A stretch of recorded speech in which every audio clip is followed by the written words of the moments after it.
Before her death, Audrey Hepburn named the one man she never got over.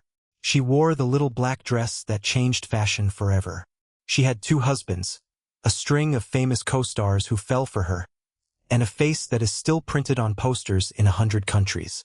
But in her last years, when people finally asked Audrey Hepburn who mattered most to her heart, she didn't say Mel Ferrer. She didn't say Andrea Detty. She didn't even say William Holden, the man who once begged her to marry him. She pointed to someone else entirely.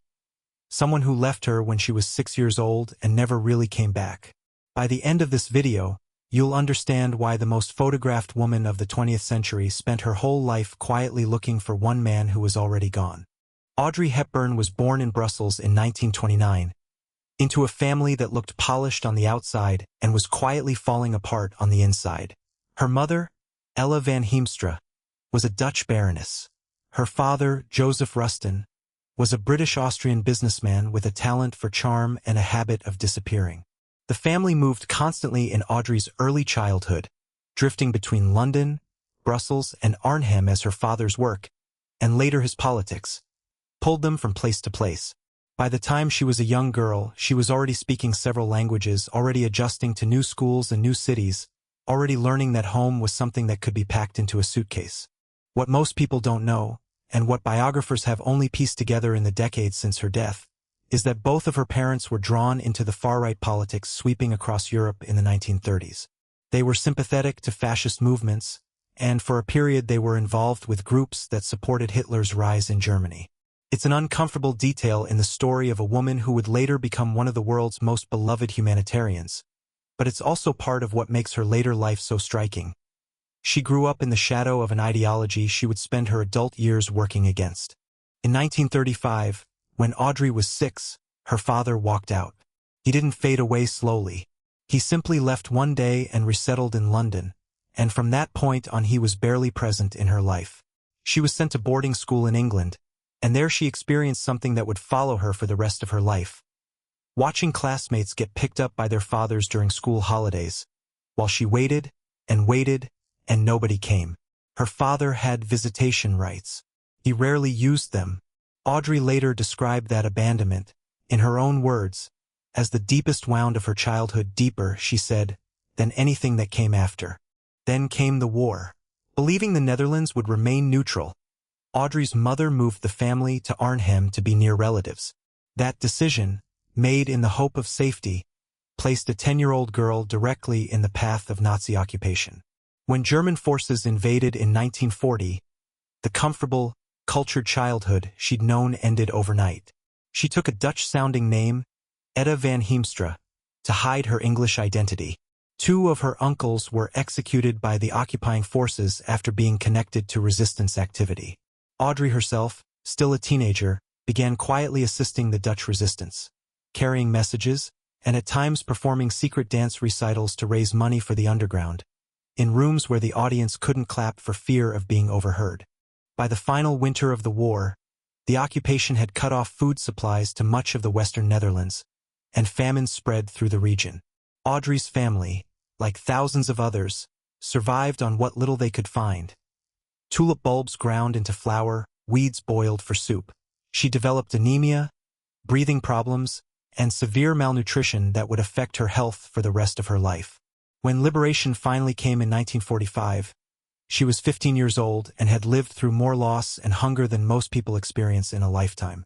She would later say that a piece of chocolate given to her by a relief worker in those first days of freedom was one of the most powerful memories of her life.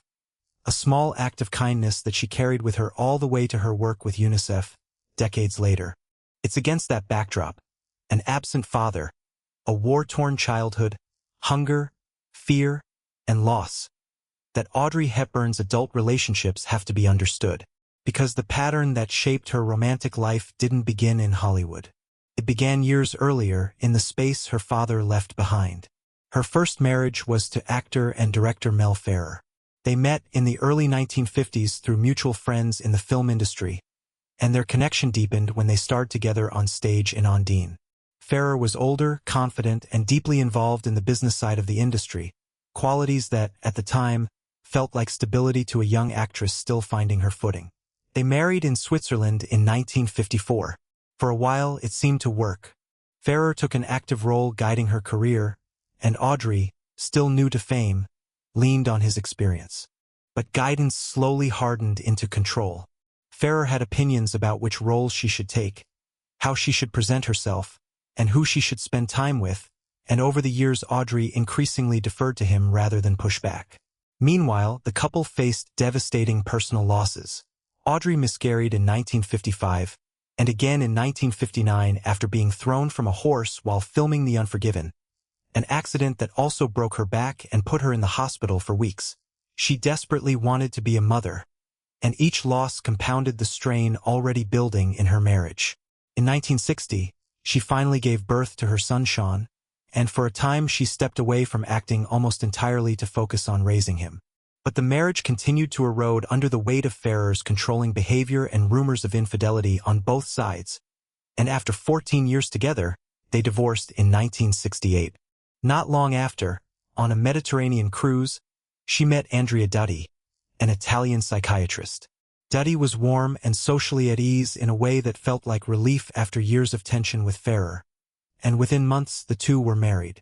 Audrey made the striking decision to walk away from Hollywood at the height of her fame, turning down major roles at a time when studios would have given her almost anything, because she wanted her son to grow up with a normal childhood rather than one shaped by paparazzi and press.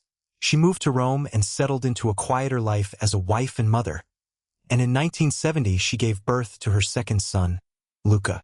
But Dotti's private behavior didn't match the devoted family man Audrey had hoped for. Reports of his affairs became a regular fixture of Italian tabloids, and the very privacy she had left Hollywood to find became impossible to protect. She stayed in the marriage for years, partly for Luca's sake and partly out of her own reluctance to give up on a commitment. But eventually, the combination of his infidelities and the constant media intrusion became too much, and the marriage ended in divorce. She rarely spoke about it publicly. That simply wasn't her way. Before either of those marriages, though, there was a relationship that many people forget or underestimate. In 1954, while filming Sabrina, Audrey grew close to her co-star William Holden. Their chemistry on screen wasn't manufactured. It was real, and it spilled into a genuine romance off camera. Holden fell hard, and at one point asked her to marry him. Audrey said no. The reason was simple but final. She wanted children, and Holden had already undergone a vasectomy. As much as she cared for him, she couldn't build a future around someone who couldn't be part of the family she was hoping for. Holden was devastated, and by most accounts, never fully got over her. It's a telling early example of something that would define her relationships going forward. Audrey Hepburn was capable of deep feeling, but she was also capable of walking away the moment something didn't align with the life she was trying to build. A life still shaped, whether she fully realized it or not, by the absence she'd carried since childhood. After her divorce from Dotti, Audrey did something almost nobody expected from a woman who had spent decades in the public eye. She went quiet. She settled into a farmhouse in Tolekines, Switzerland, which she called La Paisible, the peaceful one.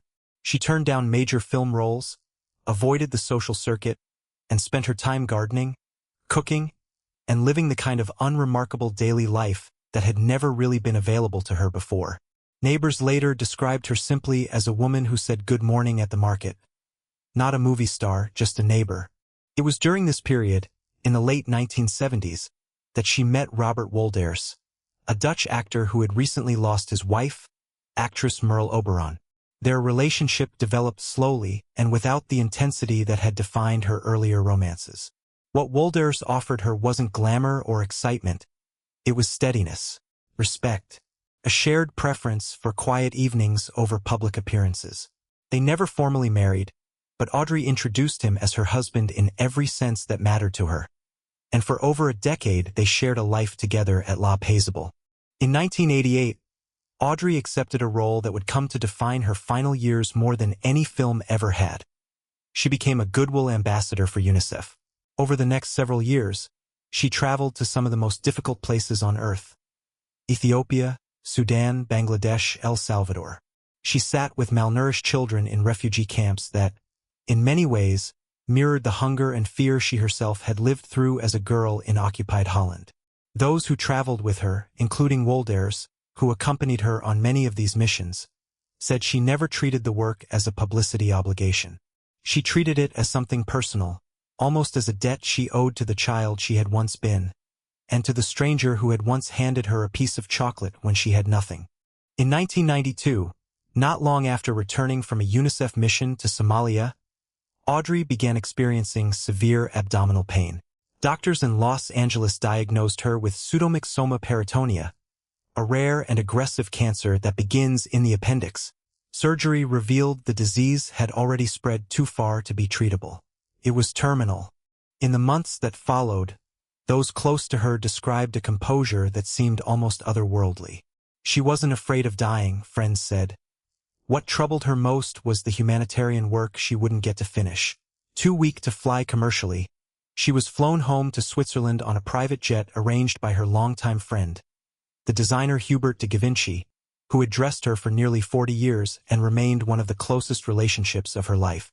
She spent her final Christmas at La Paisible, surrounded by her sons, Wolders, and the small circle of people who actually knew her, rather than the version of her the world had constructed. On January 20th, 1993, she died peacefully at home.